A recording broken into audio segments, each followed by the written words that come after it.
Fala pessoal, tudo bem? Gustavo Veloso.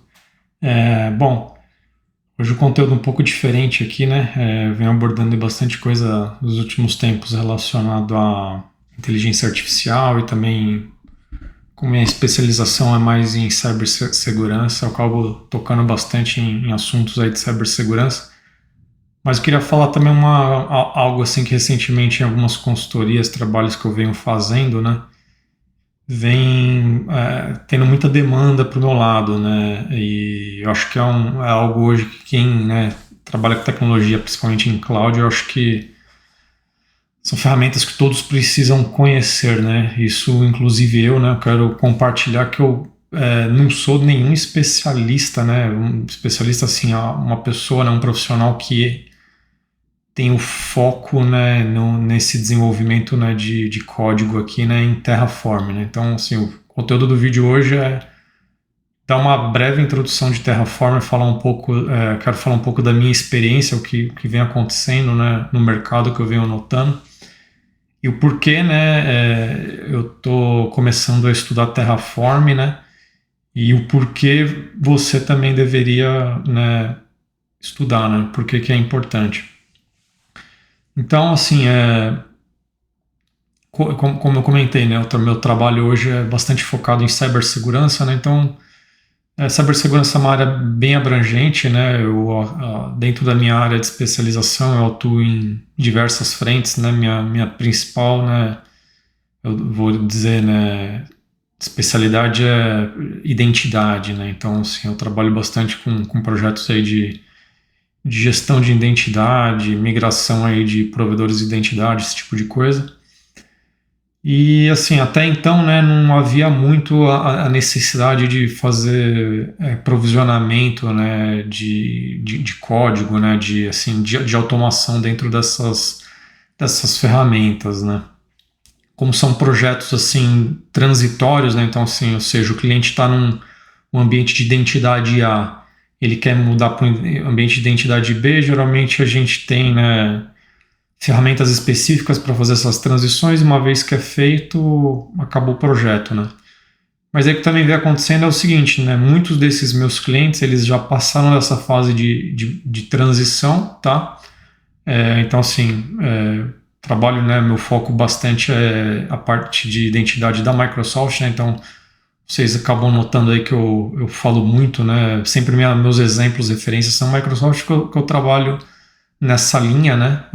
Então, para mim é mais fácil dar exemplos e mostrar, né, o valor desses produtos aí, porque está dentro aí do meu repertório aqui de ferramentas, né, da minha expertise aí que eu trabalho.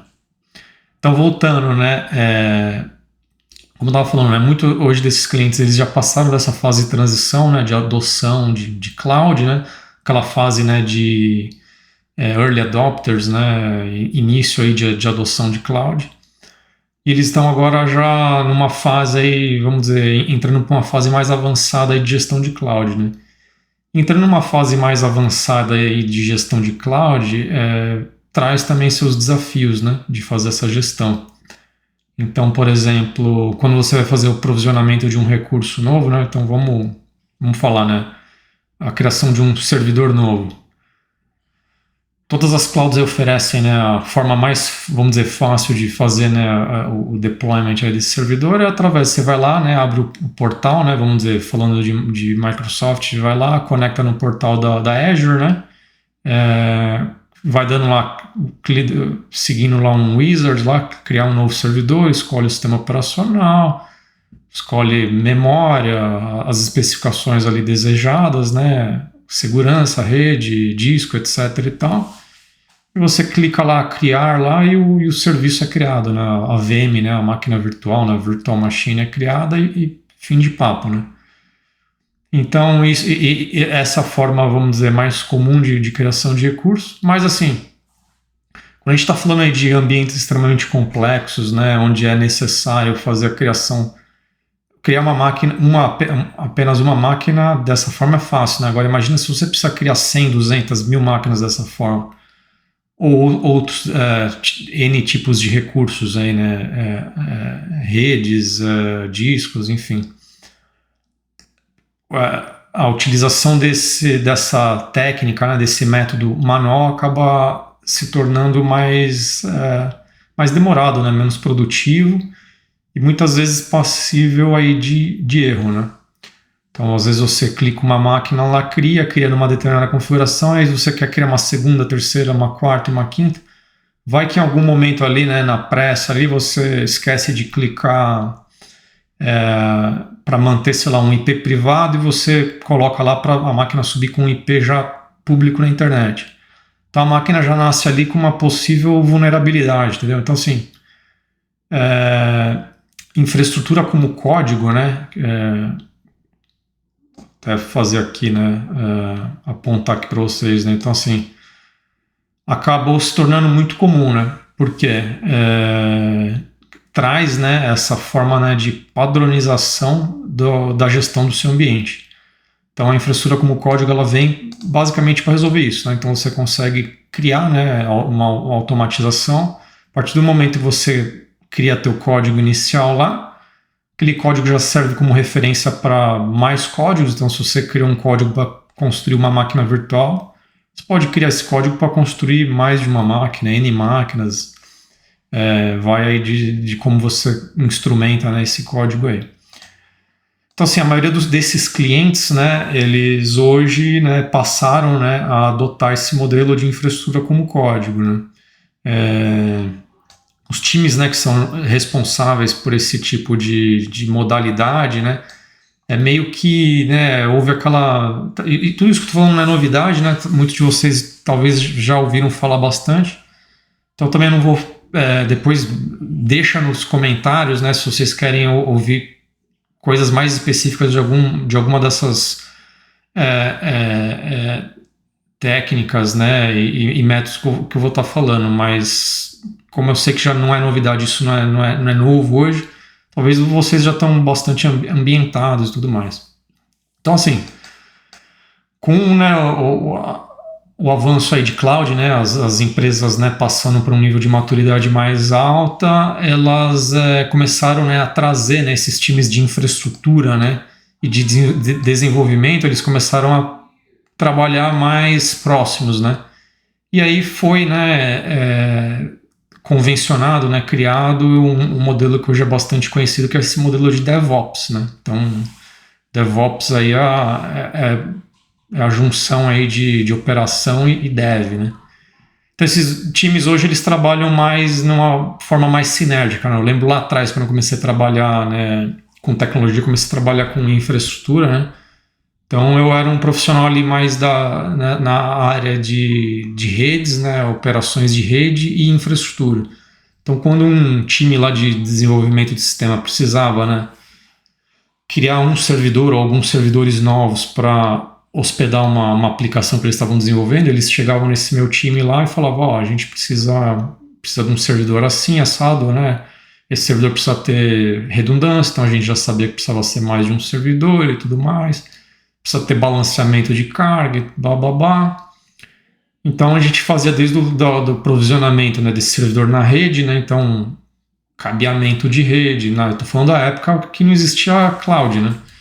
Era data center físico, botava a máquina lá física no data center, o time passava o cabeamento, plugava em switch, aí fazia o deployment do sistema operacional no servidor, aí fazia o baseline desse servidor, né, que era fazer as configurações básicas lá de antivírus, segurança, configurações básicas, até chegar um ponto que aquele servidor estava minimamente configurado e em padrões ali, vamos dizer, aceitáveis para ficar em produção, né, que a gente chama. A partir desse momento a gente chegava para o time de desenvolvimento, né, falava, o servidor está pronto, eu posso, né, te auxiliar a fazer a instalação dessa aplicação aí. Aí o desenvolvedor passava os requerimentos, eu preciso .NET Framework, preciso disso, preciso de Java, preciso de SQL, preciso disso e daquilo, e aí a gente fazia a preparação todos esses componentes.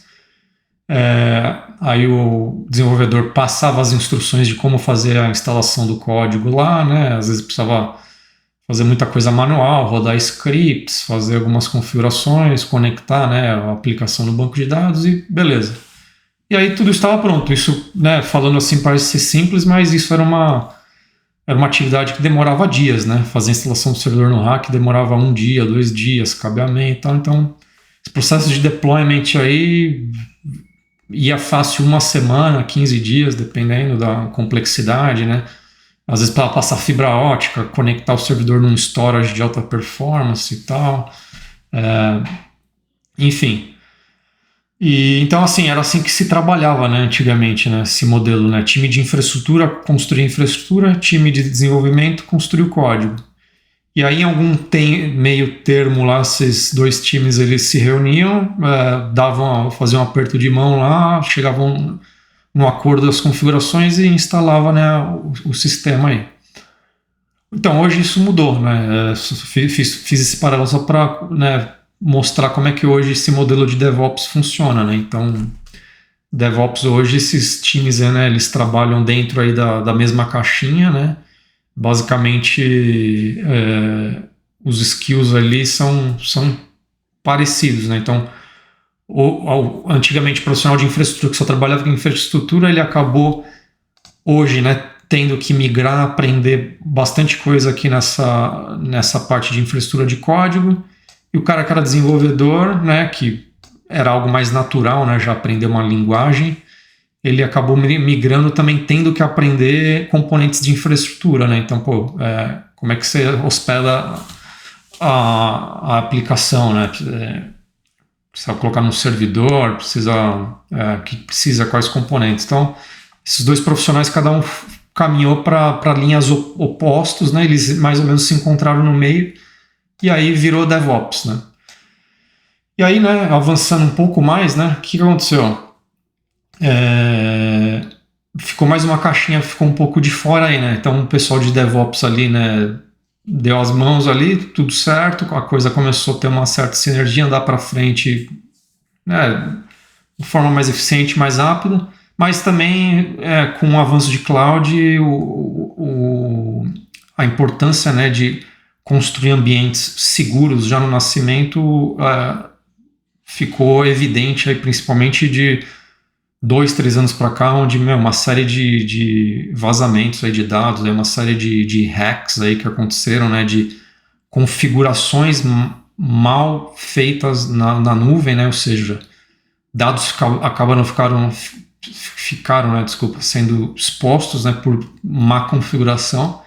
E aí o hacker conseguiu basicamente acessar lá um disco, lá um compartimento de storage na nuvem que estava publicado de forma aberta, ou seja, qualquer um conseguia conectar, não precisava de autenticação, não precisava de uma identidade, né, para mostrar que você é quem você é, ou seja, cada um podia acessar lá de forma anônima. Então, aconteceram vários desses hacks aí que saíram na mídia aí.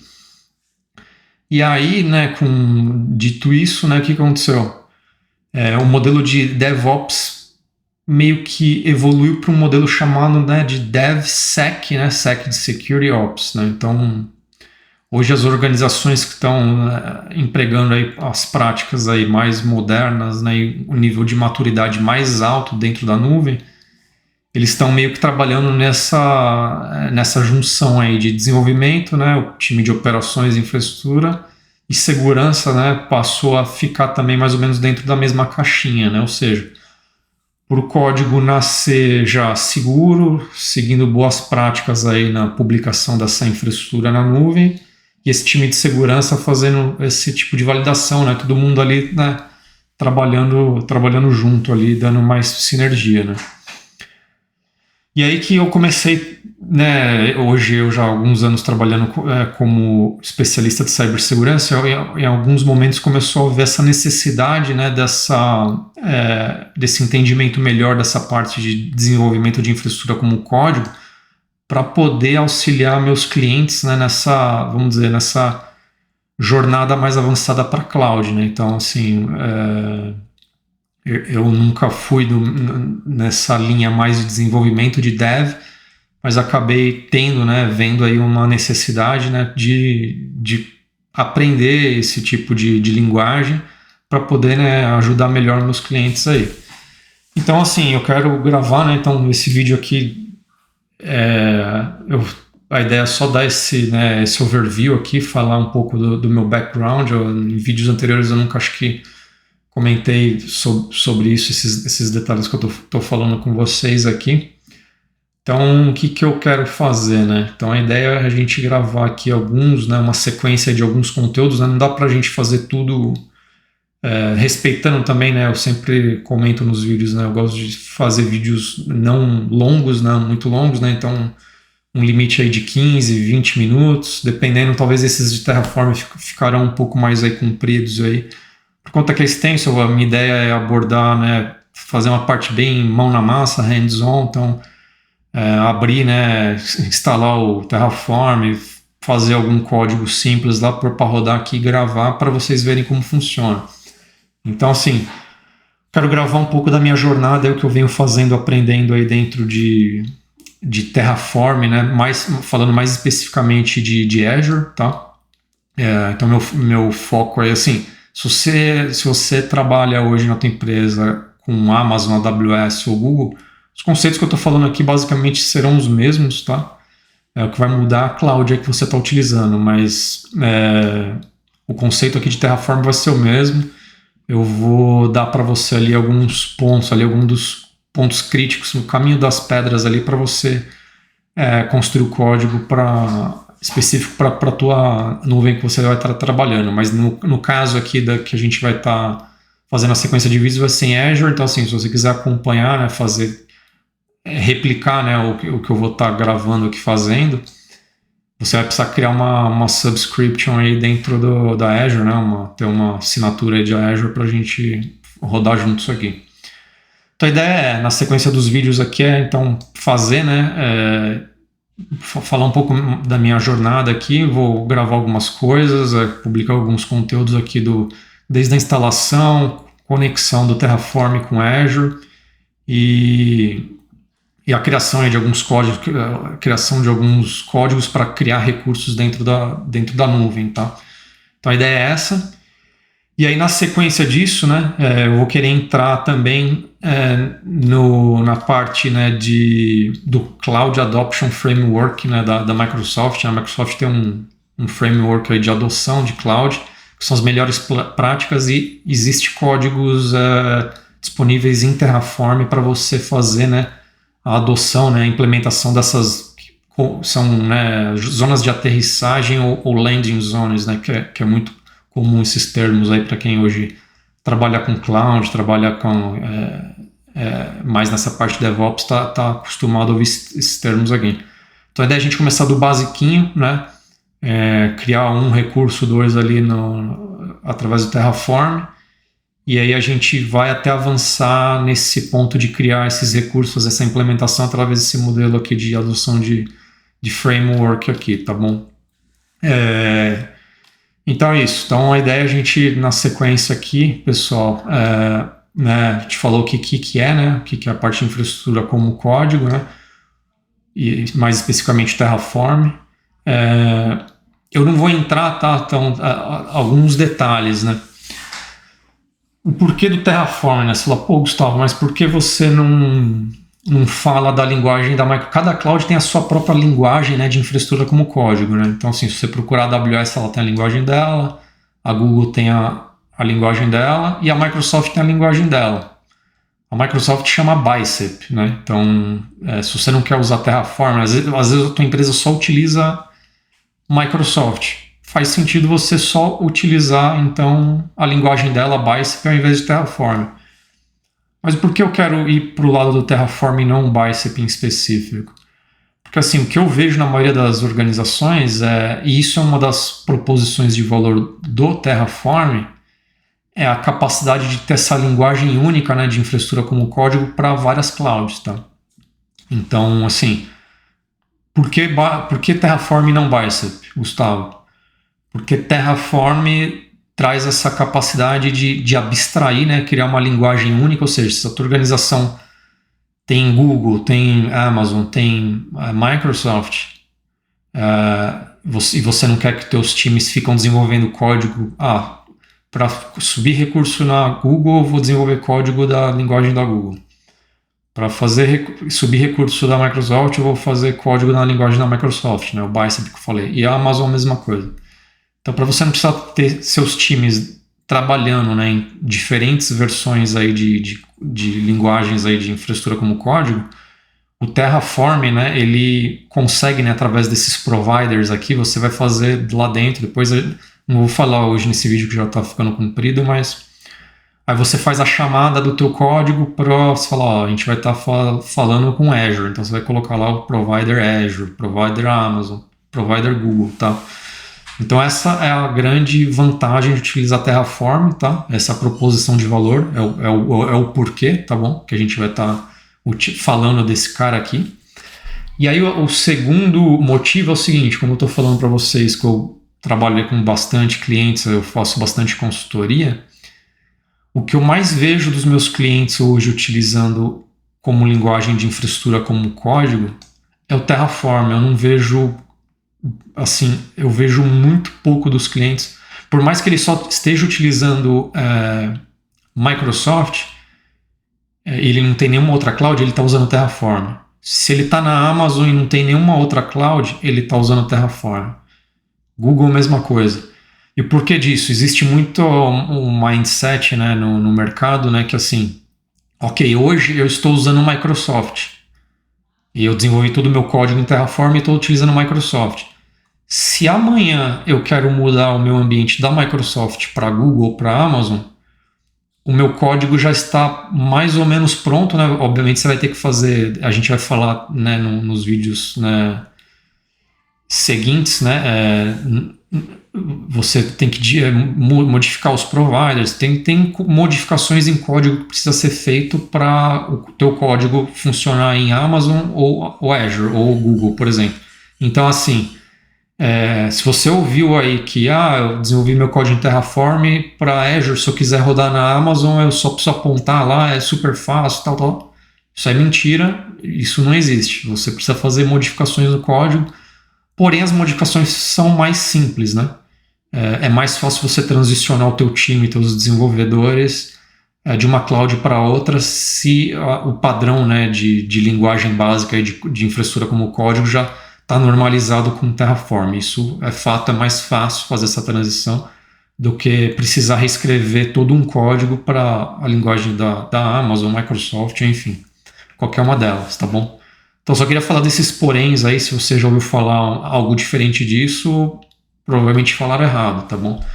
Mas é isso que eu vou querer abordar então, pessoal, nos próximos vídeos aí. Eu vou estar gravando, vou construir um laboratório aqui, vou estar fazendo alguns testes, e aí a gente vai estar subindo aí, criando recursos aqui. Isso também vai ser básico, tá? A gente também não vai chegar num nível extremamente avançado, porque não é meu intuito. Meu intuito é para você que está começando, não entende, não tem a menor ideia de como fazer isso, assim como eu não tinha essa menor ideia um tempo atrás. E hoje eu já estou conseguindo me virar aí, dar meus primeiros passos aí.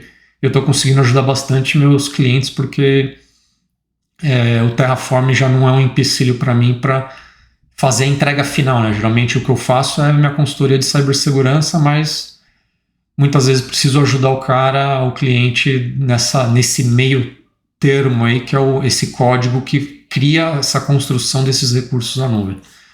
Beleza? Então a ideia é essa. Vou deixar esse link aqui, né? Então, assim, se você já quiser ir dando uma olhada, né, já ir ganhando um pouco, né, de cultura nesse tema aqui, para assim que eu gravar o próximo vídeo aqui, ó, vou deixar publicado na descrição, assim como eu faço nos demais vídeos. Você já vai dando uma olhada, já vai vendo os pré-hacks, vai procurando entender aqui quais são esses providers, os benefícios, né, do Terraform com Azure, que eu comentei algum deles aí. Tudo isso aqui a gente acabou falando hoje aqui, aqui nesse vídeo. E é isso, tá bom? Se você quiser também já até avançar e você já tem algum desses métodos que é de sua preferência, já de fazer essa configuração inicial, por exemplo, Windows com PowerShell, já recomendo já dar uma olhada lá, já dar uma avançada, que depois, na hora que a gente gravar os próximos vídeos, talvez fique até mais fácil de você entender, tá bom? Então é isso, né? O vídeo aqui já indo para 25 minutos, acho que já foi bom para dar uma boa introdução, para falar o porquê que eu tô gravando esse conteúdo e para quem que é, né? Então, e E é isso aí, pessoal. Deixa um like, assina o canal, assim, qualquer observação, dúvidas, comentários, deixa aí embaixo, aí, escreve aí um comentário que eu leio, eu respondo todos aí. Beleza? Espero que tenham gostado aí e aguardem os próximos vídeos sobre esse tema. Valeu? Um forte abraço aí, excelente semana para vocês.